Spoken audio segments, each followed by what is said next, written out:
Hi guys, মই আশিক। কেনে আছে আপোনালোক? আশা কৰোঁ নিশ্চয় ভালে আছে। তো বহুত দিন ধৰি আপোনালোকক লগ পোৱা নাই, কাৰণ মই প্ৰায় আজি 2 মাহমান ধৰি ইউটিউবত ভিডিঅ' কৰা নাই। তো আপোনালোকে চাগে নিশ্চয় ভাবি আছে যে চেনেলটোনো কি হ'ল বা মানুহজনৰনো কি হ'ল। তো সেইকাৰণে আজি বহুত দিনৰ মূৰত প্ৰায় 2 মাহমান মূৰত আহিছোঁ, ভিডিঅ' বনাইছোঁ। আৰু আপোনালোকক এটা জনাওঁ যে মই অহা নৱেম্বৰ 11 তাৰিখৰ পৰা ইউটিউবত ৰেগুলাৰ থাকিম। আপোনালোকক জব ৰিলেটেড সকলো ভিডিঅ' দি থাকিম, সকলো ইনফৰমেশ্যন দি থাকিম। আপোনালোকে তাৰ কাৰণে চিন্তা কৰিব নালাগে। কিন্তু আজি ভিডিঅ'টো এইকাৰণে বনাইছোঁ যে মই ইমান দিন ভিডিঅ' কিয় বনা নাছিলোঁ, কি এনেকুৱা বিশেষ কাৰণ আছিল বা কি এনেকুৱা মই কৰিছিলোঁ যে মই যাৰ কাৰণে ভিডিঅ' বনাব পৰা নাছিলোঁ। তো আপোনালোকে যদি মোৰ ইউটিউব চেনেলৰ এবাৰটো যে চাইছে, তেনেহ'লে আপোনালোকে নিশ্চয় গম পায় যে মই বৰ্তমান DL Ed কৰি আছোঁ। তো DL Ed কৰি আছোঁ, আপোনালোকে নিশ্চয় চাইছে অসমত অহা 10 নৱেম্বৰত টেট হ'ব। তো মই নিজৰ LP আৰু UP লোৱাৰ প্ৰাইমেৰী আপাৰ প্ৰাইমেৰী টেটৰ কাৰণে প্ৰিপাৰেশ্যন কৰি আছোঁ, ভালকৈ পঢ়ি আছোঁ। ৰিজাল্ট কি হয় নাজানো, আশা কৰোঁ আপোনালোক আশীৰ্বাদ পাম। তো তাৰ কাৰণে পঢ়ি আছোঁ, যাৰ কাৰণে মই ভিডিঅ' বনোৱাৰ টাইম পোৱা নাই। আৰু লগতে মই যি DL Ed কৰি আছোঁ, DL Edটো ৰেগুলাৰ ক্লাছ কৰিব লাগে।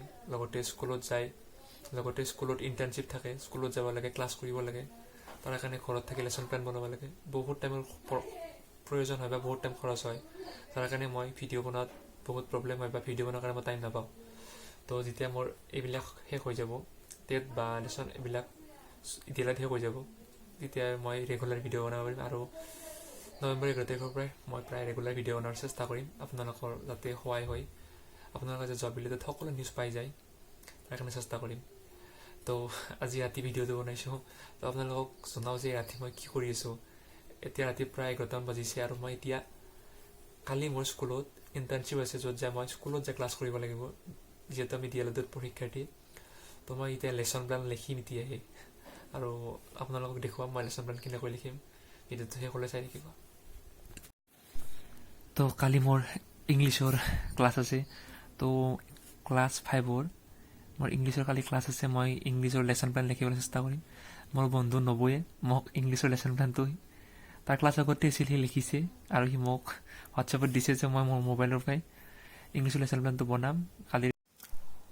তো মোৰ প্ৰায় 15 মিনিটমান মূৰত 2টা পেজ লিখা হ'ল। আপোনালোকক দেখুৱাই দিছোঁ 2টা পেজ। এতিয়া মোৰ লিখিব ইচ্ছে নহ'ল, কাৰণ মোৰ টোপনি ধৰিছে। তথাপিতো কিন্তু লিখিবতো লাগিবই, চাওঁ আৰু কিমান টাইম। তো ফাইনেলি মোৰ গোটেই লেচন প্লেনটো লিখা হ'ল। এতিয়া 12:10 হ'ল ঘড়ীত। মোৰ লেচন প্লেন গোটেই লিখা হ'ল, আপোনালোকক দেখুৱাই দিছোঁ।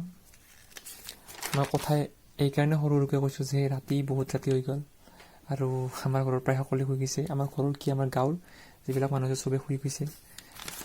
তো লেচন প্লেন লিখাটো হৈ গ'ল, কিন্তু কথা সৰু সৰুকৈ কাৰণে কৈছোঁ যে ৰাতি বহুত হৈ গৈছে, চবেই শুই গৈছে। মোৰ ভয় লাগে ডাঙৰ ডাঙৰ কথা ক'ব, কিজানি কোনোবা ফুটে মোৰ কথা শুনি আছে, নাইবা কোনোবা মনৰ মানুহে মোৰ কথা শুনি আছে। তো বেছি দেৰি নকৰোঁ আৰু, তো শুই যাওঁ। শোৱাৰ আগতে অলপমান মই পানী খাই ল'ব বিচাৰিছোঁ। তো মই পানী বটলটো লৈ লওঁ, অলপ পানী খাই লওঁ, তাৰপিছত শুই যাম। তো যদি ভিডিঅ'টো ভাল লাগিল, তো ভিডিঅ'টো লাইক কৰি দিব। বহুত দিনত লগ পাই ভাল লাগিল, ধন্যবাদ।